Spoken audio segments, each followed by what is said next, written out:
Good morning, everyone. I hope everybody is fine. In the previous discussions, I have been talking about various dimensions of the entrepreneurship, and relating to that, now I have decided to go ahead with a series of discussions, and primarily the focus will be on the capacity building of the entrepreneurs.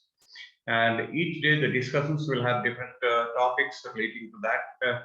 For example, I'll tell you today I'm going to have a discussion on the entrepreneurial motivation, followed by the life skills, the business opportunity identification, entrepreneurship support ecosystem, market survey, the type of enterprises, the business plan, which indeed is a very primary to any of the business endeavors that you make in the process of going ahead with in the startup ecosystem.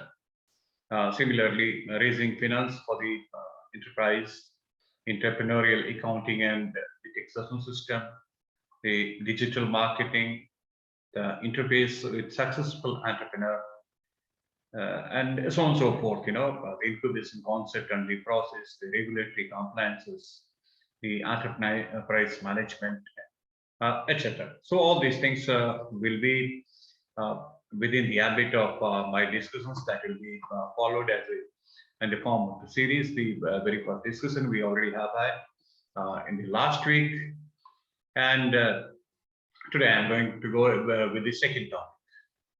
Okay.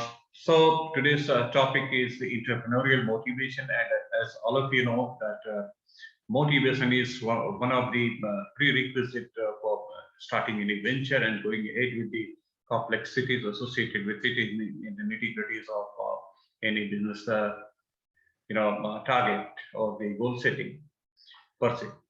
So let us have the discussion on the topic. I'm going to share my slide with all of you.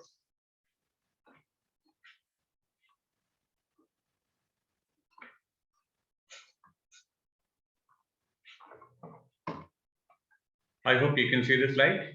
Entrepreneurial motivation is the topic.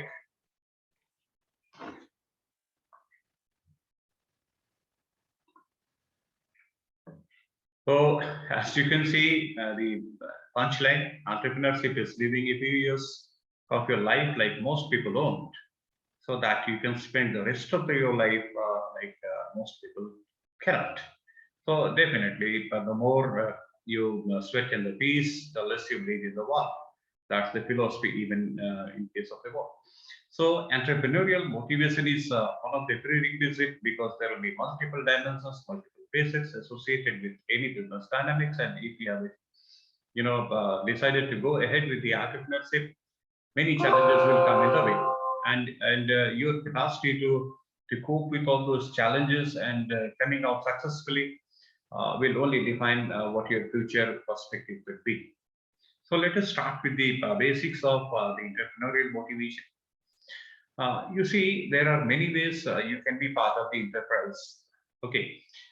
So for example, you can see some start their own business ventures by taking the conventional path. The others, they follow the 9-to-5 job, and they have a satisfaction that at least they're playing a role in the progress of the business venture, although they are the salaried people.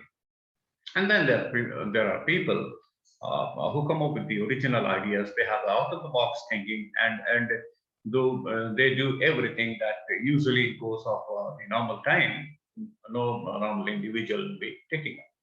So these are the flag bearers of the change in the world, and this actually what we refer to innovative entrepreneurs. So we need to be very cautious with what is our objective before we plunge into the ocean of the entrepreneurship. So as we have been discussing about, the entrepreneurship is all about taking risk and coming up with the innovative business solutions in the real life problems. You need to be empathetic to the people, because ultimately, at the end of the day, you need to solve some of the society problems which are being faced on day-to-day basis. And once you have empathized with the people who are facing those problems and try to have an innovative solutions in terms of the device of the specific services, that's the beginning of the enterprise.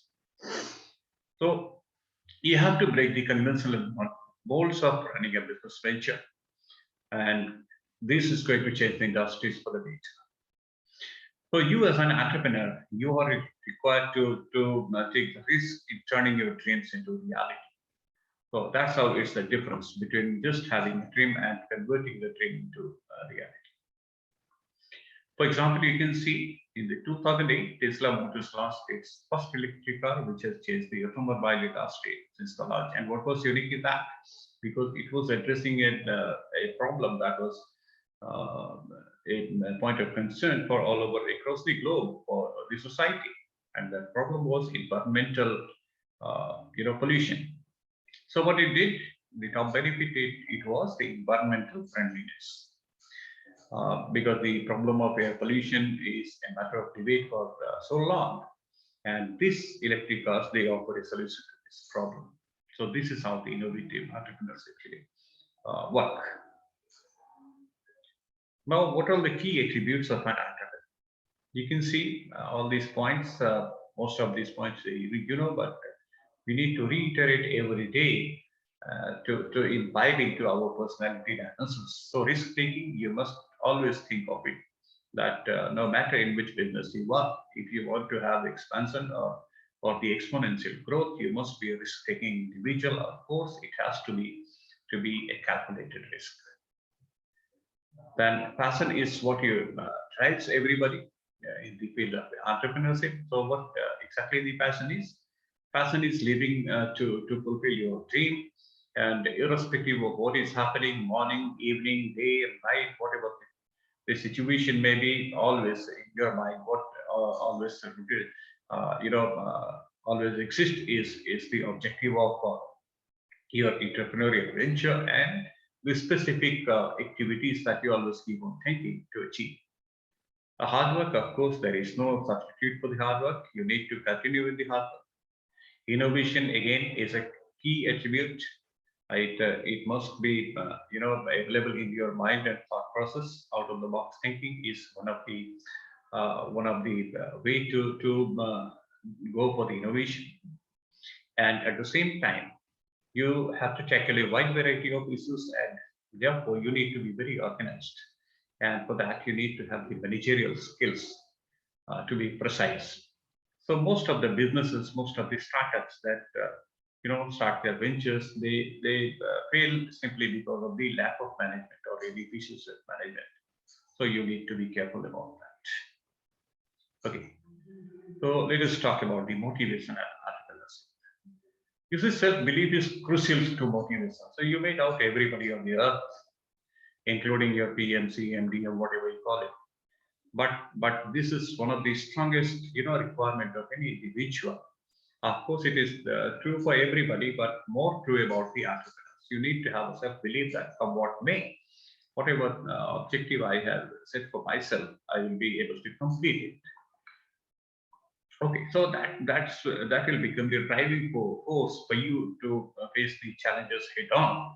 And once you face the challenges head on, with all your capacities at your command, you usually emerge as a victorious person. Okay, and this is required because it's really a tough task to start something new. And it becomes even tougher when people are doubtful about the practicality of the venture. Because you need to convince the people around you, they are not going to accept your new innovation or the product or the service in a simple manner. So you as an entrepreneur, you must be self-motivated to convince the investors of the practicality of their ideas. And as you can see, the desire and motivation to keep focusing on the task and to work hard are the keys to becoming successful entrepreneurs. Again, we come out with an example. An entrepreneur who does not have the capital to start the venture, they need funding from the external sources such as investors or the government institutes. Now, in order to convince the potential investor, you must need self-motivation and the self-belief. And this is more required when you go and pitch your idea before that. And you see, pitching the idea, many people have a belief that you need to be overconfident. I mean, you must be able to convince the people that nothing can go wrong. But here I differ from the usual thinking. Some sort of, a degree of fearfulness is also appreciated by the investors. because then they believe that you are really being practical. Because on everything has got some risk factor, and if you're not exposing yourself to some degree of risk, I mean, they may feel that you're overconfident and the things may go wrong, which are not able to accept it. So having little bit of fear, at the same time, you must have the self-confidence that should be portrayed to say that irrespective of what the fear factors are, I'm ready to take them head on, and therefore I intend to emerge victorious at the end of the day. So this is how the investors will have more faith in you, because you have been very practical, and uh, you are saying that in spite of the challenges also I will come out victorious. These are some of the type of entrepreneurial motivation, monetary gains. Many of the people, they get motivated by the high amount of money that they receive when compared to the salaried class. The others who think that they must be their own boss, this also drives them to go for the entrepreneur, because they don't want to follow somebody's orders. Rather than that, they want to give orders. Definitely, more authority is also a driving force, because you can take any kind of decision pertaining to your business, and you're not accountable to anybody else but to yourself. So if you are convinced that the business is going in the right direction, the profitability is ensured, I mean, you can take any decision without having to ask or having to depend on anybody else. Then creative control is a motivation that keeps entrepreneurs going and helps them achieve their goals. And why it is important? Because every creative decision has to be aligned with the vision of the entrepreneurs. And vision we have discussed in multiple videos. Vision is something, that's the core reason for your existence of the company. So it doesn't actually say anything about your specific activities. Rather than it's usually a one-liner statement which says, what is your ultimate, dream? What you want to achieve in the long run, maybe 10 years, 20 years down the line. Okay, and the example could be, let's say, a product is launched to target a younger customer base. So you need to attract this particular base, and so therefore every creative decision must be taken. For example, the younger people, they are more, more reachable through the social media, the Facebook, the Twitter, the LinkedIn. So you must take enough measures to go for the digital marketing. Okay. So similarly, there will be multiple measures which will define your success in the long run. These things we already have discussed. You have to be your own boss, flexible work schedule, all this according to your wish. And then there are people who are following your interest. Okay, when they come up with innovative business solutions, it is because they believe in it and want to follow through on them. If you are into a service and you have got a particular orientation, your boss is not going to allow you to go ahead with it. So this is what you can do. You can follow your interest when you become an entrepreneur. Then money, of course, we have discussed that traditional job roles does not offer very high amount of money.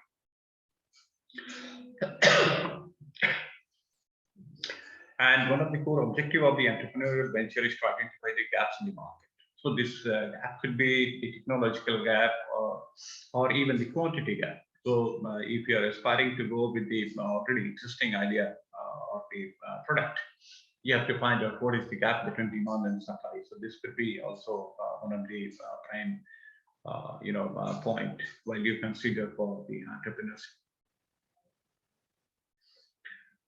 These are some of the theories of motivation in the entrepreneurship. Let us be very specific. You can go even, just mind for all this. You can make some points, note down.